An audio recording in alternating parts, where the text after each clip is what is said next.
அமைச்சரவை மறுசீரமைப்பு மேற்கொள்ளப்பட்ட நேற்றைய தினம் அமைச்சர்கள் மற்றும் பாராளுமன்ற உறுப்பினர்கள் வருகை தந்த வாகனங்கள் தொடர்பில் நியூஸ் ஃபர்ஸ்ட் தகவல்களை வெளியிட்டிருந்தது.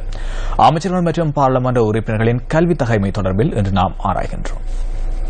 இலங்கை பாராளுமன்றத்தில் 225 பாராளுமன்ற உறுப்பினர்கள் அங்கம் வகிக்கின்றனர். அவர்களில் 47 பேர் அமைச்சரவை அந்தஸ்துள்ள அமைச்சர்கள் ஆவர். 20 பேர் ராஜாங்க அமைச்சர்களாகவும் 25 பேர் பிரதி அமைச்சர்களாகவும் பதவி வகிக்கின்றனர். நமது நாட்டின் 94 பாராளுமன்ற உறுப்பினர்களுக்கு கல்வி பொதுத்தராதர சாதாரண தரத்திற்கான கல்வி தகமை கூட இல்லை என பேராதனை பல்கலைக்கழகத்தின் பேராசிரியர் MOAD சொய்சாவை மேற்கோள் காட்டி கடந்த மார்ச் மாதம் 15ஆம் தேதி டெய்லி நியூஸ் பத்திரிகை செய்தி வெளியிட்டிருந்தது. SSC தகுதி கூட இல்லாத 94 பேர் நமது பாராளுமன்றத்தில் உள்ளனர். வேதனையாக உள்ளது. 225 பாராளுமன்ற உறுப்பினர்களுள் 25 பேர் மாத்திரமே பட்டதாரிகள். SSC தகுதி கூட இல்லாதவர்கள் மக்களின் வரிப்பணத்தால் முன்னெடுக்கப்படும் பாராளுமன்றத்திற்கு சென்று எவ்வாறு செயற்படுகின்றனர்? இதனை ஒருபோதும் அனுமதிக்க முடியாது. நமது நாட்டின் மக்கள் பிரதிநிதிகளின் கல்வி தகமை இவ்வாறு காணப்படுகின்ற நிலையில் 5.5 மில்லியன் மக்கள் வாழும் சிங்கப்பூரின் அமைச்சரவை 22ஆக மட்டுப்படுத்தப்பட்டுள்ளது. இவர்களில் 2 அமைச்சர்களை தவிர ஏனைய அனைவரும் குறைந்தபட்சம் பட்டப்படிப்பினை பூர்த்தி செய்தவர்கள் என்பது குறிப்பிடத்தக்கதாகும். சிங்கப்பூரின் நிகர தேசிய உற்பத்தி 290 பில்லியன் அமெரிக்க டாலரை கடந்துள்ளது.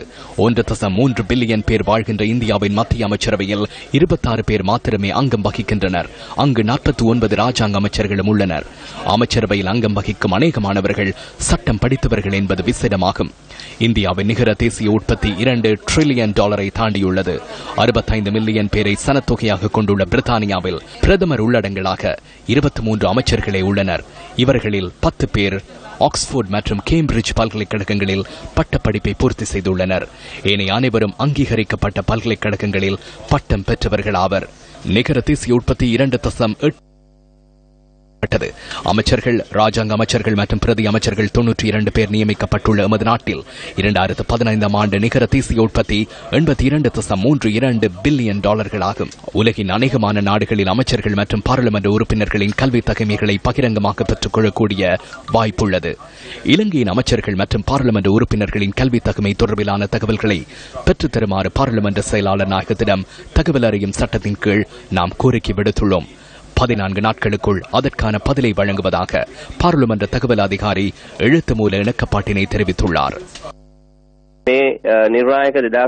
இதனை பின்பற்றுவதாக தெரிவித்து 2015ஆம் ஆண்டு மார்ச் 12ஆம் தேதி அனைத்து அரசியல் கட்சிகளும் இணக்கம் தெரிவித்து கையெழுத்திட்டன. எனினும் இதிலுள்ள